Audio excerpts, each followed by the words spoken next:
Olá, pessoal! Eu sou a professora Mariana e na aula de hoje a gente vai estudar a história da arte mesopotâmica.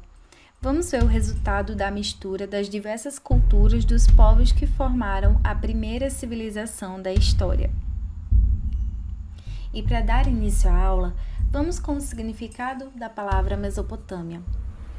É uma palavra de origem grega que significa terra entre rios, e ela recebe esse nome justamente por causa da localização, pois estava localizada entre os rios Tigre e Eufrates, onde hoje é predominantemente o Iraque.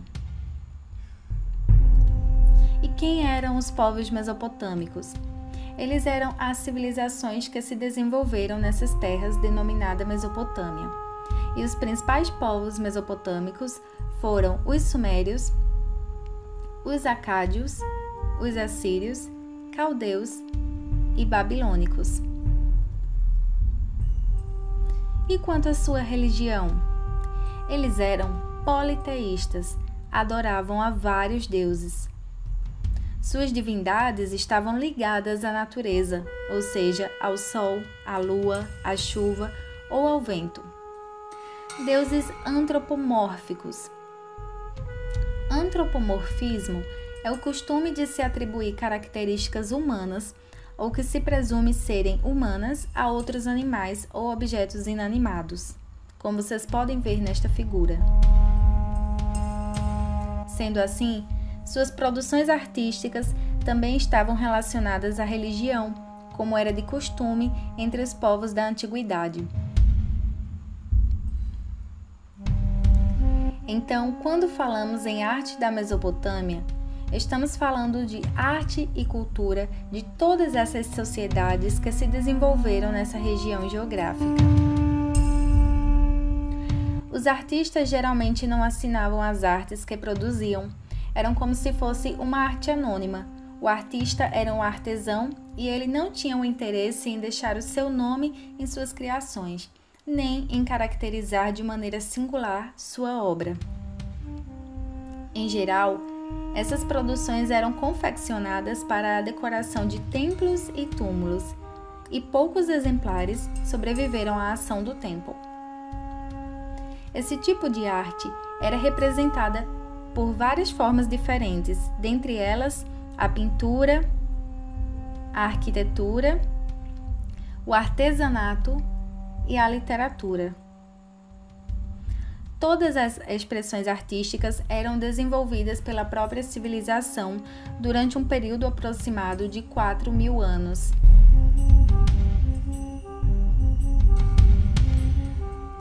As esculturas podiam ser tanto tridimensionais como em alto relevo, em pedra, e ainda algumas eram feitas em argila e madeira. Sem contar que esses povos ainda trabalhavam muito bem com o ouro, o cobre e prata. Dentre os objetos produzidos, estavam presentes as estatuetas de cobre, colares, braceletes, além de utensílios produzidos com ouro e prata.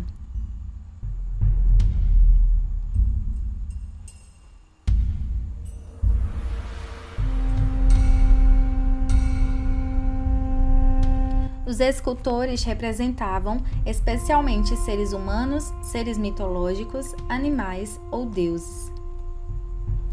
Pés, mãos e braços ficavam colados ao corpo, coberto com longos mantos, e tinham como característica mais evidente a ausência de movimento, ou seja, o corpo era retratado de forma rígida, sem detalhes anatômicos. As estátuas conservavam sempre uma postura estática ante a grandiosidade dos deuses. As figuras esculpidas em baixo relevo se caracterizavam por um grande realismo.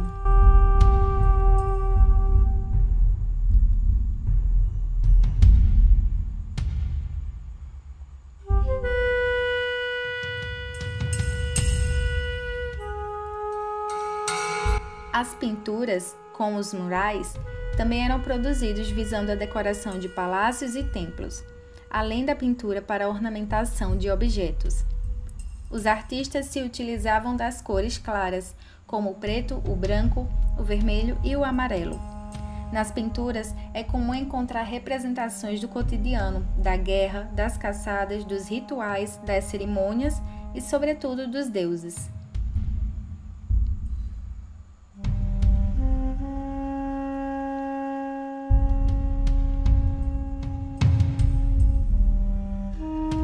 A arquitetura mesopotâmica ocupava um lugar de respeito nesse período, mas não era tão grandiosa quanto as do Egito Antigo.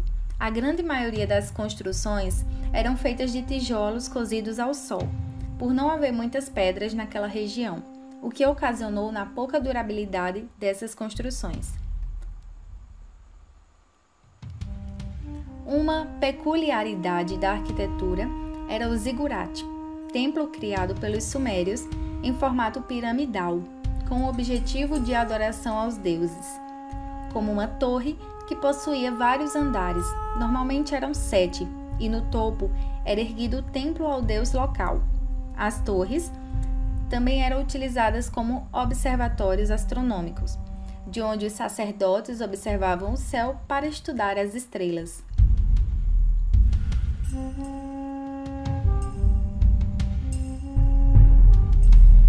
Curiosidade: a Torre de Babel era, na verdade, um zigurate vertical de aproximadamente 90 metros de altura. Foi construído durante o reinado do imperador babilônico Nabucodonosor.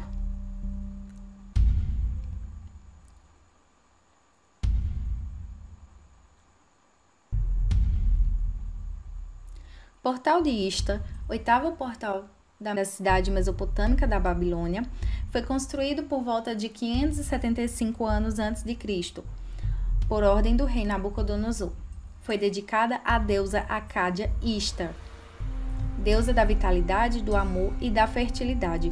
É uma imponente estrutura feita com tijolos cozidos e vidrados, com cores vivas e sensação de leveza.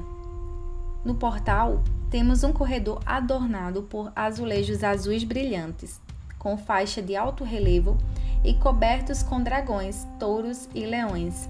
Os animais eram relacionados às divindades e forças da natureza. O touro representava o deus Haddad, deus da tempestade, do vento, relacionado ao clima e a uma boa colheita, levando a uma economia forte. O dragão representa o patrono da cidade, o deus Maruk, deus da inteligência, velocidade e perigo. Na verdade, o dragão é um desenho híbrido, onde percebemos a cabeça de uma cobra, o corpo de um dragão e os pés de um leão, tendo o objetivo de unir forças.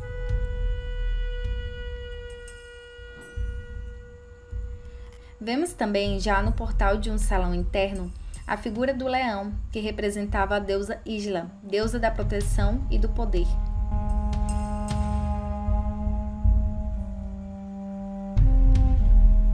Ao percorrer esta via processional, a intenção era sentir-se protegido. A cor azul era em homenagem a Maruk, na qual era utilizado o lápis lazuli, feito de uma rocha metamórfica, de cor azul profundo e brilho vítreo.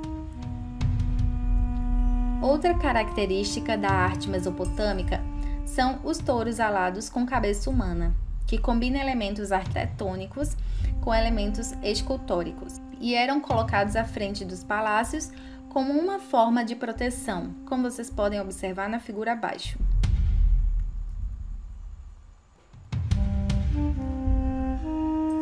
A escrita na Mesopotâmia.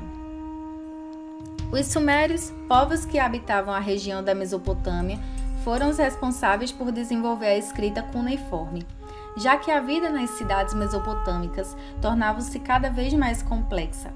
Eles já não podiam mais confiar apenas na memória para registrar as transações comerciais, os empréstimos de animais, o pagamento, o controle de produtos estocados em seus armazéns. E por isso, eles inventaram uma forma de registrar que pudesse ficar gravada, ou seja, a escrita. No começo, a escrita era meio enigmática, mas com o passar do tempo, foram se tornando mais simples. Para escrever, os sumérios utilizavam uma placa de argila molhada e uma peça de madeira ou metal em forma de cunha. Foi devido a esse instrumento que a escrita ficou conhecida como cuneiforme. Depois, era só cozinhar argila no forno para que a placa ficasse rígida e os registros gravados. E a partir de 3000 a.C., o uso da escrita ganhou outros espaços e passou a servir para registrar ensinamentos religiosos, leis, literatura.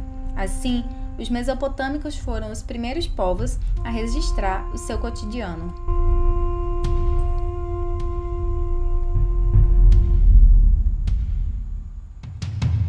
Leis. Foi na Mesopotâmia que criaram as primeiras leis escritas. O código mais antigo que se tem conhecimento é o Código de Hammurabi, rei da Babilônia.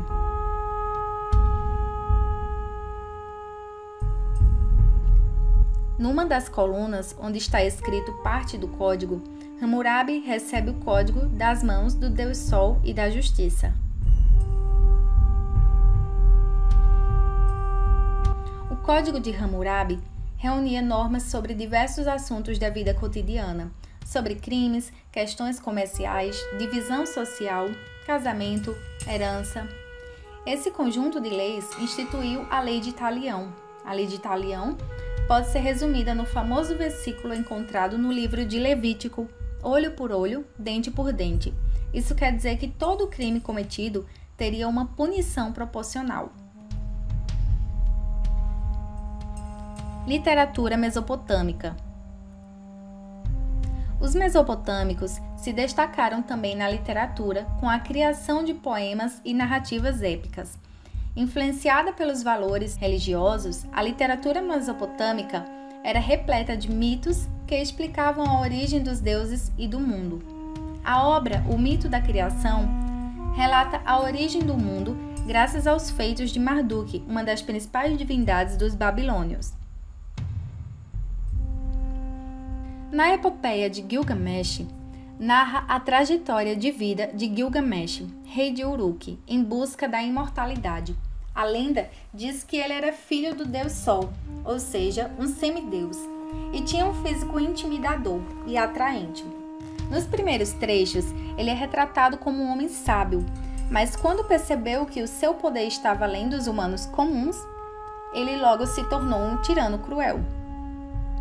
Ele obrigou os mesopotâmicos a construírem uma enorme muralha ao redor da cidade, e então os povos começaram a perceber que ele estava mais preocupado em construir um enorme monumento pessoal do que com a segurança deles.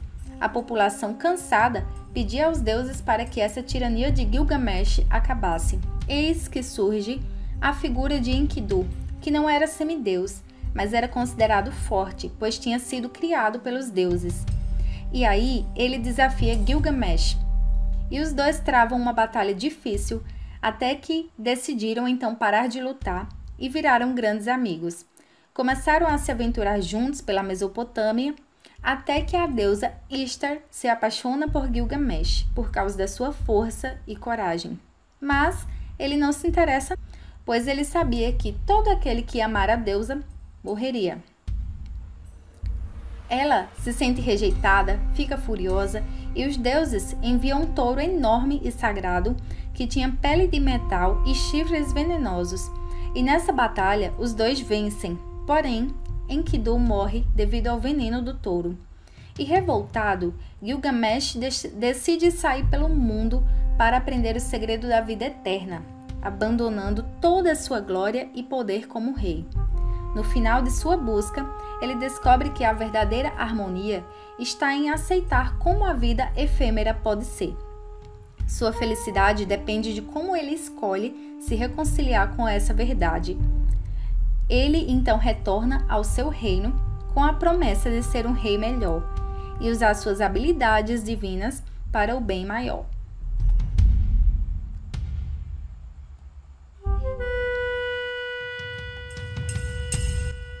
Esta peça histórica da literatura poética, na verdade, antecede os primeiros escritos de Homero em 1500 anos. Segundo alguns estudiosos, algumas lendas contidas nesse livro são próximas às narrativas do Antigo Testamento.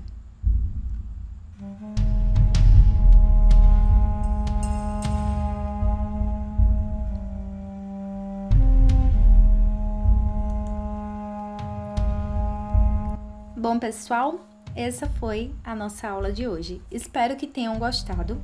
Até a próxima!